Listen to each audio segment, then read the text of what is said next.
Welcome back to our listeners. Today we are talking about family-owned businesses, and there are so many nuances to owning and operating a family business. And here on the podcast, my dad, Randy, and myself, we are living this reality, this transition of a company that my dad has started and now transitioning to me, his daughter. And one of the resources that has been so helpful to us is finding a local family business center. And for today's episode, I wanted to invite the professor and the director of the Family Business Center at Cal Baptist University here locally in Riverside, California, Keanon Alderson. Thank you so much for joining us.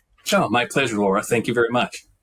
You have you're a wealth of information on this topic. The research that you've done has been pivotal in giving me a mindset that is not just siloed, like we're the only one going through some of these twists and turns, that this is common, that there are several family businesses, especially a huge concentration in our area. And you have really compiled a lot of the research that is so helpful. So to get us started, Keanon, can you share with us a little bit about your background and what brought you to this field of research? What brought me to it was the fact that I came from a family business just like you. I spent 17 years at my family business. We started it when I was in high school. My brother and I eventually became partners with my dad and my mom, and we had a nutritional products company. We manufactured vitamins and sold them to drug and grocery stores. And we did that for 17 years. And I wish I knew then what I know now. I did not know that there was help available for the problems that we were having. We did well. We did well. The funny thing about that is, how good were we? I mean, we rode this big, huge nutrition wave in the 70s and the 80s. We might have been complete morons, I doubt it. I doubt it, exactly. So I loved it. I miss it. We could make a decision in 30 seconds and start implementing it. It was so much fun. So when I did my dissertation on family businesses, and I researched second generation decision making, and I learned about the tools and the governance tools, especially that we can institute in a family business to keep them healthy. When they are healthy, they can beat the pants off a non-family firm. When they're not healthy, it's not good at all. Yeah. There's some stats out there. 30% of the family firms will have a successful succession of leadership to the second generation. Only 15 will survive from second to third. And then only 4%, 5 to 4% will have a successful generational transfer from the third to the fourth generation. So when you see a fourth generation firm, wow, look at all this. It's very rare. They are the anomaly. Yeah. My comment to clients is that it takes one to have the passion to start a company. The second generation manages it, and the third one eats off all the profits. Yeah. The shirt sleeves in 3 generations. It's amazing. Around the world, because family firms are the largest organizational firm in the entire world. We have family firms in every country, right? And in many countries, 90% of their businesses are family-owned businesses. In Germany, the vast majority of their firms are family-owned. In the Middle East, majority family-owned. In Korea, the entire economy is dominated by families. So it's really interesting. It's really interesting. Cultural significance too, and I think the loyalty, like we had many friends working in different countries in Asia, but that idea of getting your first career, how many of them stayed on? That was their career, 30 to 40 years, right? I'm referencing somebody from Thailand specifically in my mind, but here in the States, your first career out of college, nobody expects you to stay there for the rest of your life, right? Like, so this idea of career hopping, there's no longer that sentiment of kind of apprenticeship, of learning a trade, right? I might go to school and get an MBA so that it's generic enough that I can apply it to different industries. And so anyways, I don't want to get the cart before the horse here. I want to tell our listeners that, Keanon, you've authored 2 well-known books on this topic. One is called Understanding the Family Business, And the second is family business governance, increasing the effectiveness and professionalism. And I don't know if we'll get quite to the governance side on today's podcast,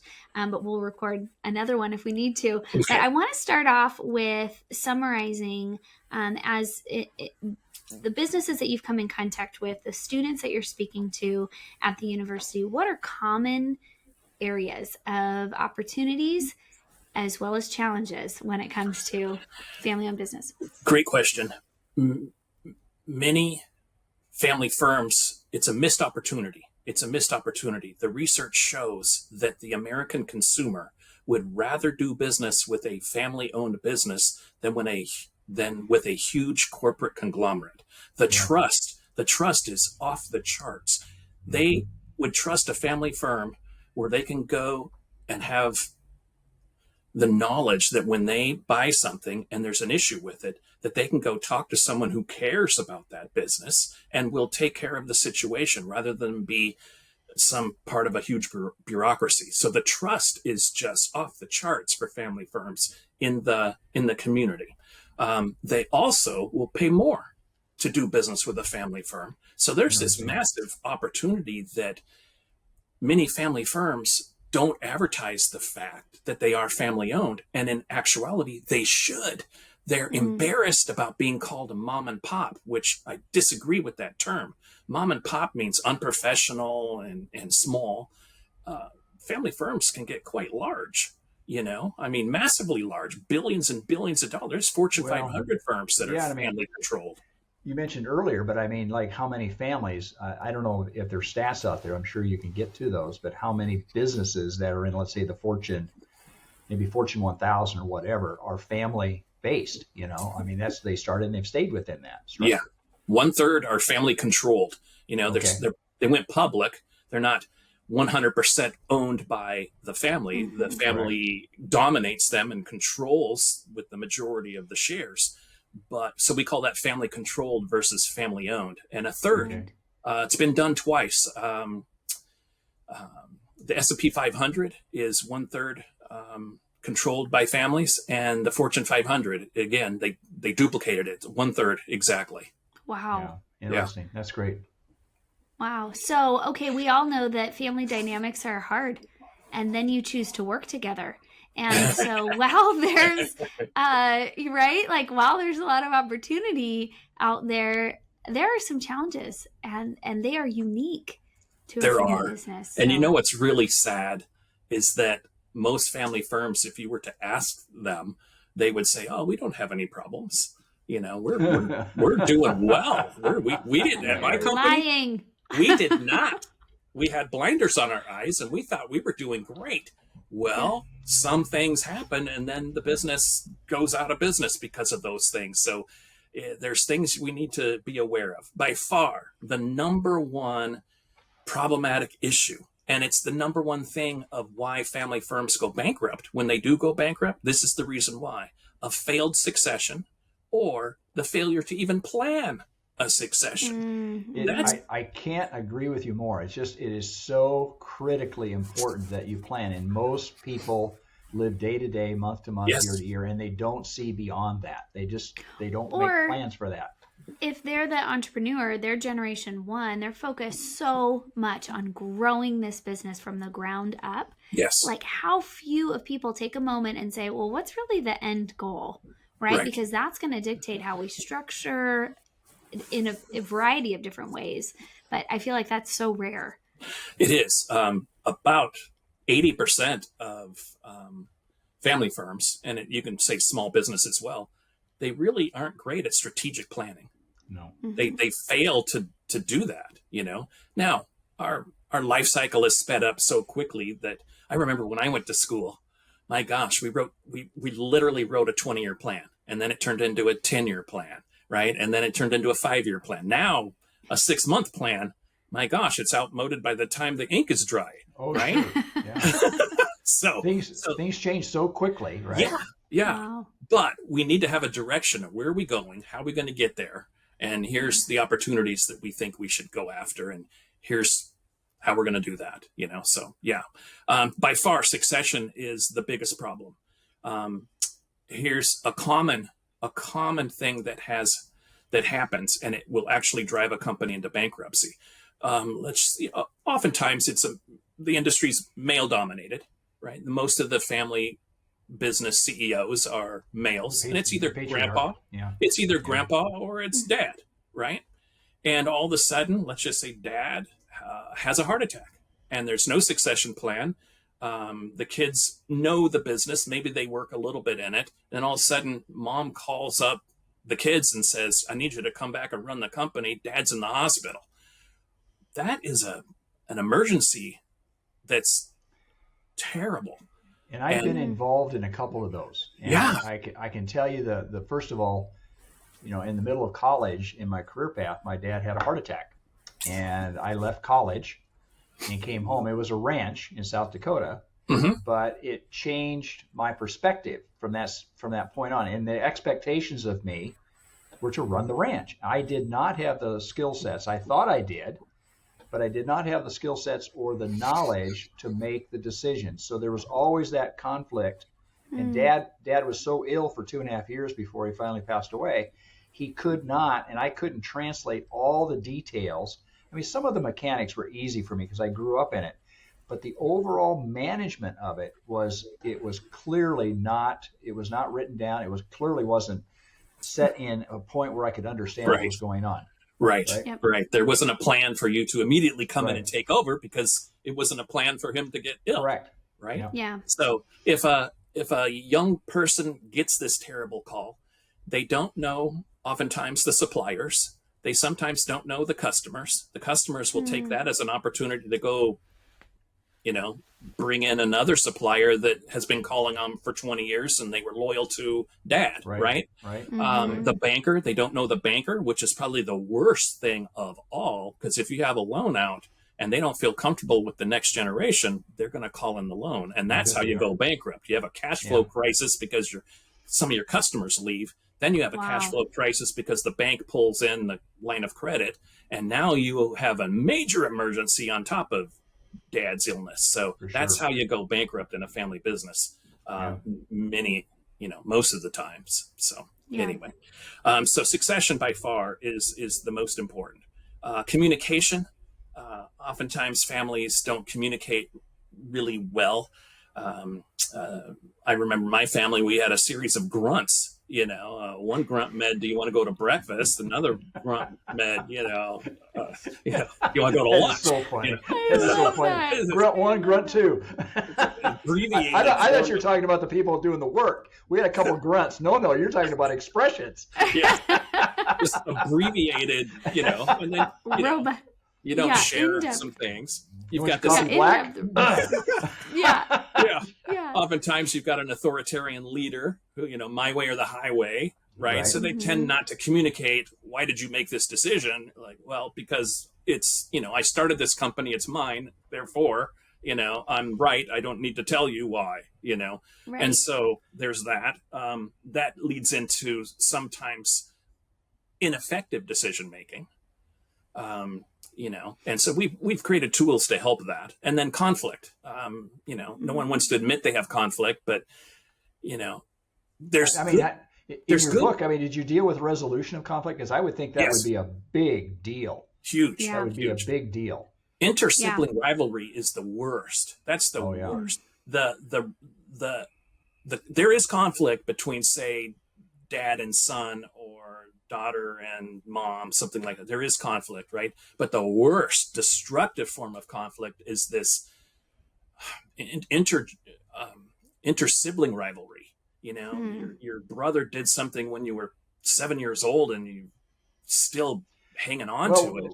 We have a Right. biblical example in The Prodigal Son. I love it. And Chuck Colson and some other authors have written about that and gave in a really what I consider very intimate view of the son that stayed versus the son that left. Yes. And then what happened with the father. And it's an amazing view because it gives you a perspective of what happened to the son afterwards. What happened to the son? I mean, but from a father's perspective, again, it's just, and I'm sure you touch on that in some cases, but it's just an amazing understanding of all that. Yeah.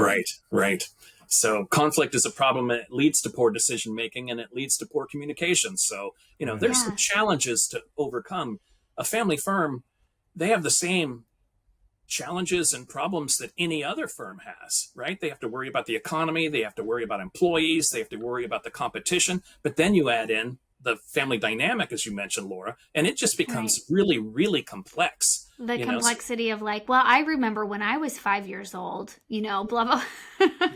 You say communication, and I had a great foundation of a healthy relationship with both my parents, my dad and my mom. And yet I show up on day one at the office, and my first conflict is, do I call you Dad, or do I call you Randy when we're in the office? And honestly, I ended up somewhere in the middle. So oftentimes I call him RB, because growing up, it was disrespectful if I called my dad by his first name. Of and course. so even as a 40-year-old woman here working in the office, I'm like, I just don't feel comfortable calling you Randy. And I want to pay respect. Customers pick that up too. And I think the family dynamic, they know it doesn't take very long in the relationship with a client to know that Laura is my daughter and Jeremiah is my son-in-law. Mm-hmm. And so they go, oh, and they connect the family. I mean, that to me is really critical, because what you just said earlier, Keanon, is that they go, oh, I really like this as a family business. I mean, it's being it's not being sold off, and that kind of stuff. So the other part of communication that was kind of an aha for me was, I had gone through my training, my classwork, my coursework. At one point or another, you've got to write your elevator speech. Who am I? What do I do? Why am I doing this? What's my purpose? I had that all drafted. And then I realized when I was introducing myself to the existing clients, the bridge was to communicate how I was related to Dad. And then I found myself in other circumstances meeting potential prospects or new clients, also leaning on the fact that, like, my dad has been in this industry for 40 years. I'm now stepping into this industry. And there was confusion. So am I coming in to work with your dad? Am I coming in to work with you? And the answer is both. Right. But I was realizing that there's a way to introduce yourself by both paying honor to the first generation and the company that they've built, but also respecting your intentional choice to enter into that industry, right? It wasn't that I just inherited this, right? I made a conscious choice, my husband and I, to say, like, we are going to enter into ownership of this firm. And so, anyway, so interpersonal communication between Dad and I think has probably been better. I won't speak for him, but I think we've got great communication back and forth. We do. And we're actually having fun. Yeah, we do. And I think the key issue is that we spend a lot of time talking about the issues before, the little ones, before they become big ones. Yeah. And I think that is really important. And my personality is not such that it's my way or the highway. And there's a lot of, the technology, Keanon, the technology is changing so rapidly. And it's completely different than what it was when I first came into business. I can remember the very first, it was the printer, and you put in the printer would like that, and all of a sudden they changed the format and they would print both ways. And we looked at that and with amazement. And I'm thinking, how far have we come from that, right? It's just, and it changes so critical.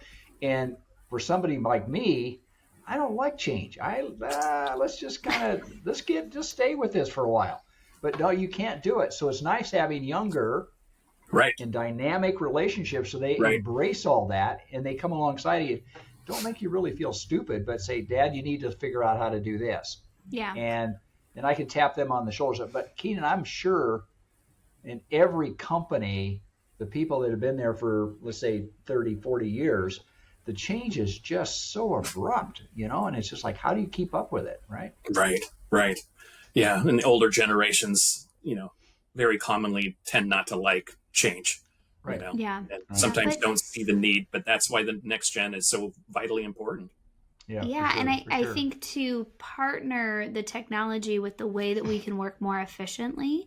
And, Dad had some goals set out for starting to write and author some things. And we were able to sit down together and we're working through this in the midst. But it's like, there's technology that can help support us do this. Even here, as we record this podcast, this platform will generate will transcribe it for us. Right. And so just kind of getting through that barrier of taking, pen to paper it's like, well, let's talk about your ideas and we can come up with kind of a first draft and kind of work through that. So it's something that we're in the midst of, but where That's good. technology can help us take meeting notes and integrate those into our CRM platform. But I think, Dad, you've done such a good job at adapting and being Well, patient. I put a good face on it, but let me tell you, there's these little. I feel like the duck in the water, right? I mean, under the water, we're paddling really fast, Really fast. and the stream is running this way, and I'm kind of trying to keep up. But again, That is it great. is challenging to me, and I think probably Keanon, you have, at least in the service industry like what ours is. I get a lot of clients say, "Oh, you're going to retire now." So your daughter, your son-in-law's taking over. You're going to retire, and I look at them. I says, "No, I'm not retiring. My dynamic is changing, my relationship with the business and possibly with you, but no, I'm not retiring." And it's like there's like a release of tension out of them. They go, "Oh, okay." I said, as long as God allows me to continue to wake up every morning and I enjoy what I do, there's something dynamic about what I do, but the burden, the lift has been shifted. I still carry some, but not the total lift. And that to me is the most exhilarating thing for me as somebody who's been in the business for quite a while. And I can't tell you how gratifying that is for me at this stage. So, That's fantastic. That's yeah. fantastic. When I did my dissertation, I interviewed this one construction company that was quite large, and it had a 100% successful um, transfer to the second generation. But they kept dad on. They kept dad on as the chairman of the board, these two brothers. And the dad's role was to be the next vote, right? Right. To Yeah. unbreak a tie. Yeah. And so they delegated that to dad because he had all this knowledge and experience, and he started the company, and it's Yeah. it's really great. So yeah. Yeah, Dad willingly transitioned title from CEO. We passed that on to Jeremiah to Chief Growth Officer, and it's almost like Chief Cheerleader Officer or Mm-hmm. Encouragement Officer, because we come to him with a lot of ideas, and he has more history that you can't microwave that, right? You can't microwave the experience that he's had over these last 40 years. Hey, we're kind of thinking about this, like a sounding board, and Mm-hmm. most of the time, Dad, 9 times out of 10, I mean, you will obviously give us, your insight and your critical decision making abilities, but most of the time you're just kind of like, yeah, go for it. Like, let's do Yeah, this. it's the And energy displaced. I mean, again, I don't have the energy to do what you and Jeremiah do. But again, I don't need the energy. And that's where I guess wisdom and knowledge come into place. I love to see what's happening. I love to see the ideas and just the fleshing out of all the things that is going on. And again, Keanon, I think with our philosophy, it's not a company that we want to just grow, grow, grow. It is to how do we get better at what we do? How yeah, do we get better at what we do? What's our decision process? And what's the information that we gather? And how do we translate that to our clients? That to me is what's exciting because as a sole proprietor primarily, Mm-hmm. there's only so many hours in the day, right? I can't gather all this information. So I think most businesses, that's what we try to provide to them is that if you think you have enough time in your life right now to do all the things that are necessary for your business to succeed, I think you're fooling yourself. You better yeah. have a team, right? Absolutely. Definitely. Yeah. That tees up our last question in the time that we have. Keanon, for us, I know it's been impactful to have a team, outside resources available to us. That structure was really given to us through the Family Business Center. And so if you could just kind of talk about developing a support team as a Yes. family-owned business, Yes. who needs to be on your team? That's a great question. That's a great question. And it does take a team. There was some research done about a decade or so ago that the most trusted advisor of a family-owned business was the accountant, the CPA. Since then, other studies have shown that yes, still important and still pushing number one, but the CFP, the Certified Financial Planner, is coming up quickly behind, and at the rate of growth, they're probably going to pass them up at some point soon. So CPA, right? The CFP. You need a good insurance person because you can't believe all the things you can Yeah. accomplish with insurance. You need key man insurance. You need for estate planning. It would help in that scenario we had of the terrible phone call with the heart attack and dad. Um, you need a good attorney, an estate planning attorney. And I did not know when we had our family business that there was such a thing as family business consultants, people that specialize in Right. the family dynamics and the issues that a family owned business has, like succession, and a succession expert, a person expert on the problematic issues that a family usually faces and what they can do to fix those things, right? And then, Mm-hmm. we have the CBU Family Business Center. There are 50 university-based family business centers around the country. So, that's a great resource as well. And before I forget, you mentioned governance. So some of those tools that we can use to fix or mitigate those challenges, the solutions to those challenges are writing a family constitution, which is a huge document that we write as a family together. It starts with the mission and the vision, the values. Here's what we value together as a family. This is why we're in business together as a family. And then you talk about, all right, how do we pay family members? How does a family member get fired? How does a family member get hired? Can we afford to hire everyone? How do we pay family members? All sorts of sticky wicket issues that families have found a stumbling block. We take care of that. Everyone signs their name at the end and agrees to be managed, or we're going to run this company by this. And then family council meetings are important, where everyone gets a say. Even though dad may have 100% of the stock, everyone gets to share and be heard. Mm-hmm. And maybe dad might change his mind, right? Family meetings are important. And an advisory board. Since most family firms are not public and they tend to be on the smaller side, an advisory board is fantastic because oftentimes we can get very narrow tunnel vision and be very narrow minded that this is how we've always done things. And having an advisory board of a few successful people to bounce things off of is fantastic. It's not a board of directors. We don't have to do what they say. They don't have power and authority, but it's really great to take good advice. Yeah, I think Yeah, that's yeah. really well spoken. I really like those ideas a I lot. think we're teeing up the next episode to talk about governance for sure. So I'm going to go ahead and wrap us up for today. But thank you again, Keanon. Everything you shared was so helpful. And My Dad, pleasure. I love Thank you. doing business with you. Let's keep going, okay, Dad? I love that. That's great. That's great. All right. Thanks so much for listening, folks. We have a few more things to let you know about before we go. Podcast reviews really help us to serve more people and get this information into the hands of the people who need it. Please leave us a review. Even if it's not 5 stars, we welcome the feedback. And we invite you to let us know what topics you would like to hear more about or what would benefit the people in your life who you're closest to. We have more resources online. Those resources are designed to help you share this great information easily with people in your life. To access those resources, please visit trichordadvisors.com. Often we hear from clients that they wish they had talked to us sooner. If that's you, we'd be thrilled to see how financial planning can benefit your life. Email us at contact@trichordadvisors.com or simply click on the link in the show notes. This show was produced by Graham Gardner at Model FA. Find out more about how to create a podcast for your financial planning business by visiting modelfa.com. We love creating content that's useful, resourceful, and maybe even a little entertaining. We want to make this mega universe of financial topics and advice applicable and helpful to your life. Remember, at Trichord Advisors, we are your future's best ally.